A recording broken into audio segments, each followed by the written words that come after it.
የለበሽው ምንድነው? የዛሬው ባሰ። ኧረ ተይ እቴ፣ አሁን ህፃናት ስትወጥሽ ምንድነው የምታስቢው? አይምሮ የለሽም? ኧረ ተይ ተመለሽ፣ ወደ ልብሽ ተመለሽ። እስከ መቼ? እኔ ምንም አላልኳትም እህቴ። ቤተ ክርስቲያን እንሂድ ልላት ነበር የሄድኩት ክላሷ፣ ግን ይኸው ጫማ ይዛ አባየረችኝ። የልጅ አሮጊት። እኔ የምልሽ እህቴ አምሮብሻል አይደል? ዛሬ ቀጠሮ አለብኝ ከጓደኞቼ ጋር።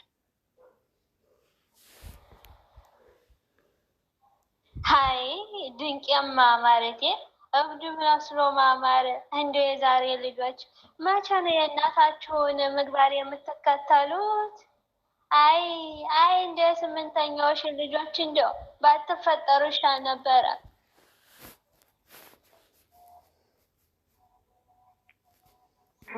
እህቴ ማማር እንዲህ አይደለም። የሴትነት ወጉ እንደዚህ አይደለም። የሰውነትሽን ገላ እያሳየሽ፣ የሰውነትሽን ቅርጽ እያሳየሽ እንደዚህ ሆነሽ ማለት ታሰናኪ ነው። ከአንቺ ኃጢአት ደግሞ ሰዎችን እኮ ልታሰናኪ ነው። እህቴ እንደዚህ የሴት ልጅ አለባበስ እንደዚህ አይደለም። እስኪ ሴት ልታይ፣ እስኪ እንደ ሴት ሁኚ። ራቁትሽን ስለሄድሽ ነው የሚያምርብሽ? እባክሽ እንደ ሴቶች የሴት ቀሚስ ለብሰሽ ሂጂ። በይ ምንም የሚያምርብሽ ነገር እዚህ ልታስቀሩኝ ነው እንዴ? አጉል ቃል ተናገርሽ። ምን አለ አምሮብሻል። የእህት ምቀኛ ሰው። በቃ ልሄድ ነው። ደህና አምሹ።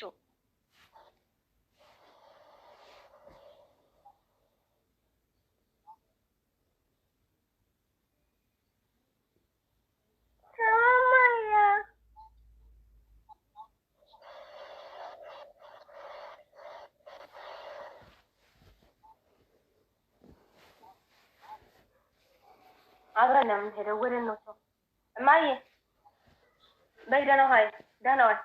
ጉባኤ ትንሽ ተካፍለን እንመጣለን። ሚጣ ነይ አንቺም እንከተላት። ያቺ ማሂ አይደለች? ምን ያሮጣታል? እሺ መጣሁኝ።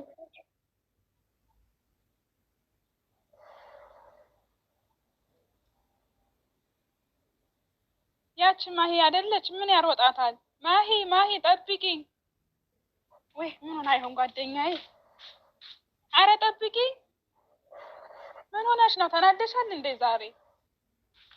ጓደኞችሽ ናቸው የሚያናድዱኝ። እንደ አሮጊት ቤተክርስቲያን እንሂድ ይላሉ።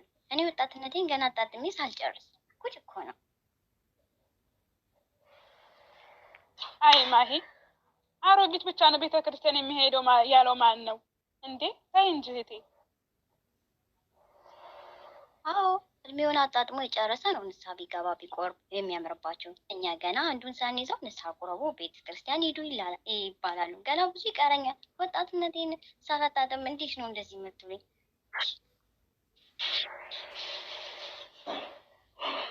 እህቴ በጣም ተሳስተሻል። ማን ነው ላዛውንት ብቻ ነው ያደረገው? እግዚአብሔርን ማሰብ በጉብዝናችን ሰዓት ነው።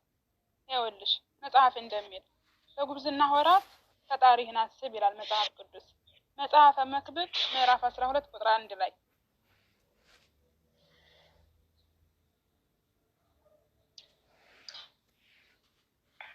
ሜሪ መጣሽ እንዴ? ደውልልሽ ነበረ፣ እያሰብኩሽ ነበር። እንዲያውም እንኳን ደህና መጣሽ። በቃ እያወራን እንሂዳ ወደ ጉባኤያችን። እግዚአብሔር ይመስገን። እንዴት ነሽልኝ? ሄሩቴ፣ ሚጣ እንዴት ናችሁ? ቀደምኳችሁ አይደለም? እሺ ለማሂ ያነሳሁላት የመጽሐፍ ቅዱስ ጥቅስ ነበረ። በሱ እየተማማርን እንሂድ። ትጀምሪ ወይስ እኔ ልጀምር? እኔ ልጀምር። እሺ ቀጥይ። የመጽሐፍ ቅዱስም ርዕስ እንዲህ ይላል ያነሳሁላት፣ በጉብዝና ወራት ፈጣሪህን አስብ ይላል። መጽሐፈ መክብብ ምዕራፍ 12 ቁጥር 1 ላይ። በይ እስኪ አንቺ። በጣም ጥሩ። እሺ በቅዱሳት መጽሐፍት ወጣትነት፣ ጉብዝና፣ አንዳንዴም ጉልምስና እየተባለ ይጠራል። የወጣትነት እድሜ እንደ የማህበረሰቡና እንደ የሀገሩ ቢለያይም ሰው ሰርቶ ማግኘት፣ ወድቆ መነሳት የሚችልበት እድሜው የጉብዝናው እድሜ ነው። ወጣትነት ወይም ጉብዝና ከመነሻው አያሌ ባህራዊ አካልና ስነ ልቦናዊ ለውጦች የሚከሰቱበት የእድሜ ክልል ነው። በመሆኑም የሚመለከታቸውን አካላት የቤተ ክርስቲያን መምህራን፣ ወላጆች፣ የቀለም ትምህርት ቤት መምህራን እንዲሁም ወጣቶችን ማዕከል አድርገው የተቋቋሙ የመንግስት ተቋማት ወጣቶችን ከስሩ በተገቢው መልኩ ካስተማሩ የሚከሰተው ሰብአዊ ሀገራዊ ቀውስ ከፍተኛ ይሆናል። የሀገር ህልውናዋ የሚወሰነው ወጣቶች ላይ በሚሰራው ስራ ነውና። በእውነት ቃልዎትን ያሰማልን እህቶቼ። እኔም አባታችን ካስተማሩት ትንሽዬ ይዣለሁ ልሞክር። የቤተ ክርስቲያናችን አገልጋዮች ፍሬያቸው በዋናነት የሚመዘነው ምን ያህል ወጣቶችን በአገልግሎታቸው ምርታማና ውጤታማ እንደሚሆኑ በነፍሳቸውም ለእግዚአብሔር የሚገዙ እንደሆነ አድርገዋል በሚል ሚዛን ነው። ጌታችን መድኃኒታችን ኢየሱስ ክርስቶስ ሲገልጽ ቅዱስ ጴጥሮስን በግልገል የተመሰሉ ሕፃናትና በበጎች የተመሰሉ አረጋውያን አስማራ የሚል በጠቦት የተመሰሉ ወጣቶች ግን ጠብቅ ብሎታል። የዮሐንስ ወንጌል ምዕራፍ 21 ከቁጥር 12 ላይ። ጎበዝ ሚጣዬ፣ ቃልዎት ያሰማልን። ወጣቶች መንገዳቸው ከአምላካቸው ወጣቶች መንገዳቸው ከአምላካቸው ከልዑል እግዚአብሔር ጋር እየተስማማ ይሆን ዘንድ በማስተዋል ሊጓዙ ይገባቸዋል። በማስተዋል መጓዛቸው ከሚገለጥባቸው መንገዶች መካከል አንደኛውና ዋነኛው ፈጣሪያቸውን ልዑል እግዚአብሔርን በኑሯቸው ሁሉ ማሰብ ነው። እግዚአብሔርን ማሰብ ከእግዚአብሔር ጋር መኖር ነው።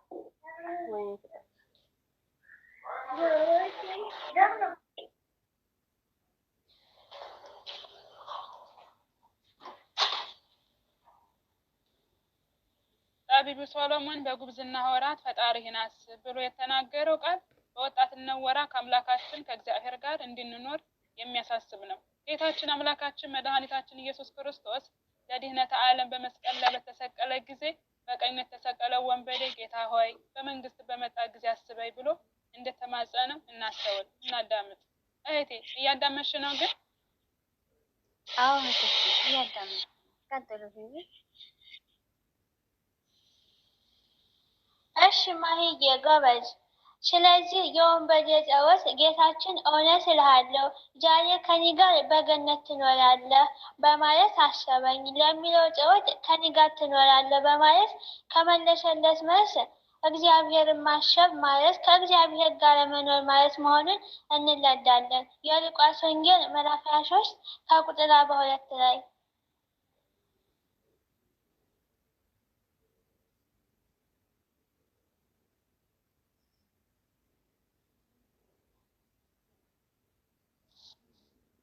ቃልዎት ያሰማልን የኔ ቅመም። ከእግዚአብሔር ጋር እንኖር ዘንድ የታዘዝን ክርስቲያን ወጣቶች ዛሬ ከማን ጋር እየኖርን ነው? ሀሳባችን፣ ንግግራችንና ተግባራችን የሚገልጸው ከእግዚአብሔር ጋር መኖራችንን ነው። እግዚአብሔርን ማሰብ የእግዚአብሔርን የሚያስብ ወጣት አኗኗሩ እንደ ቅዱስ ዮሴፍ እግዚአብሔርን በመፍራትና በኑሮው ወጣ ውረድ ሁሉ እግዚአብሔርን አለመዘንጋት ነው። እግዚአብሔርን መፍራት የጥበብ ሁሉ መጀመሪያ የመልካምነት ሁሉ መጀመሪያ ወይም መሰረት ነውና። እህቶቼ ቃልዎት ያሰማልን፣ ጸጋውን ያብዛላችሁ። እግዚአብሔርን የሚፈራ ወጣት ዘወትር በማንኛውም ቦታና ሁኔታ አምላኩ ከእርሱ ጋር እንዳለ ስለሚያስብ ሰው አየኝ አላየ ብሎ ብቻ ሳይሆን እንደ ዮሴፍ እግዚአብሔርን በማሰብ ከኃጢአት ይሸሻል። ወጣቱ ቅዱስ ዮሴፍ እግዚአብሔርን በማሰብ ፈጣሪውን ከእርሱ ጋር እንዲሆን አድርጎታልና ትጉህና ውጤታማ ሰራተኛ ሆነ። ዋዛ ፈዛዛ፣ ሳቅ ስላቅ ከበዛበት፣ ፌዝና ተረት ከተነሳበት ነገር ራሱን በማራቅ ከዋዛ ፈዛዛ ይልቅ በስራው መትጋትና ኃላፊነትን በአግባቡ በመወጣቱ ለታላቅነት እንደሚያበቃ በመረዳት ትኩረቱ ስራው ላይ በማድረጉ በጣም ጎበዝና ታታሪ፣ ፈጣሪውን የታመነ ለፈጣሪ የተገዛ አድርጎታል። የኔ ጣፋጭ ቀጥይ እስኪ ደግሞ አንቺ ጎበዝ። እሺ እህቴ ቃልዎትን ያሰማልን፣ ጸጋውን ያብዛልሽ። በእውነት በዚህ በደረሰበት ስፍራ ሁሉ እግዚአብሔርን ከፍ ከፍ ያደረገው ነበረ። ፍጻሜውም የሚያምር ስኬት ላይ ለመድረስ መሰረቱ እግዚአብሔር መፍራት እንደሆነ የተነገረው ለዚህ ነው። ዮሴፍ በተደላደለው መንገዱ ከጲጥፋራ ሚስት እግዚአብሔርንም እንደሚያሳዝን ለመገፋፋት በዝሙት እንደተፈተነ በሊቀ ነቢያት ሙሴ በዘፍጥረት መጽሐፉ ጽፎታል። ዘፍጥረት ምዕራፍ 39 ከቁጥር 1 እስከ 9 ከቁጥር 8 እስከ 9 እየሰማሽ ነው እህቴ ማሂ?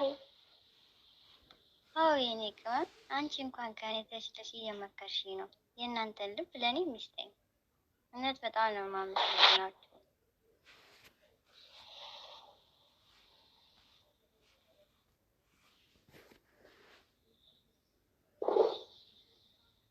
አይዞሽ እህቴ፣ ብቻን ትቁረጪ። ከቆረጥሽ የሚያቅትሽ ነገር የለም። እግዚአብሔር ይርዳሻል። እግዚአብሔርን በጉብዝና በማሰብ እግዚአብሔር ጋር ይኖር ስለነበረ ዮሴፍ አንብቢ። እንቢ ለኃጢአት አለ፣ እነሆ ጌታዬ አለቃዬ በቤቱ ያለውን ምን የሚያውቀው የለም ያለው ሁሉ ለእኔ አስረክቦኛል። ለዚህ ቤት ከእኔ የሚበልጥ ሰው የለም። ሚስቱ ስለሆንሽ አንቺን በቀር ያልሰጠኝ ነገር የለም። እንዴት ይህንን ትልቅ ክፉ ነገር አደርጋለሁ? በእግዚአብሔር ፊት እንዴት ኃጢአት እሰራለሁኝ? እንዲል ዘፍጥረት ምዕራፍ 39 ከቁጥር 8 እስከ 9። ዛሬ የሰው ሚስት የሚያባልጉ በሐሰትና በሚያሳስት ንግግር ወደ ዝሙት የሚወስዱ ይህንንም እኩይ ግብራቸውን እንደ ጀብድና ጀግንነት የሚቆጥሩ ወጣቶች መብዛታቸውን ስንመለከት የቅዱስ ዮሴፍ ታላቅነትና እግዚአብሔርን መፍራት እንደሚያጎድላቸው እንረዳለን። ዮሴፍ ሕግ ባልተሰጠና ሰዎች በሕገ ልቦና በሚመሩበት በዚያ ዘመን የዝሙትን አስከፊነት መጽሐፍ ሳይጠቅስለት በትውፊት ከአባቶቹ ተምሮ ከዝሙት ሸሸ። ለራሱም ለአለቃውም ለፈጣሪውም የታመነ መሆኑን በተግባር አስመሰከረ። የዛሬ ወጣቶች ለምንሰራበት ተቋም፣ ለአለቃችን፣ ለጓደኛችን ታማኞች ነንን? አይደለንም። የአደራ ጥብቅነት ከሰማይ ርቀት ጋር ተነጻጽሮ በሚነገርበት ማህበረሰብ መካከል አድገን ታማኞች መሆን አለመቻላችን ምክንያቱ ምን ይሆን? ዮሴፍ ዓለም በኃጢአት ስትፈትነው በወጥመዷ ላለመያዝ እግዚአብሔርን አስቧልና በሐሰት ወንጅለውና ወደ ወህኒ እንዲጣል አድርገው ለመከራ ባዳረጉ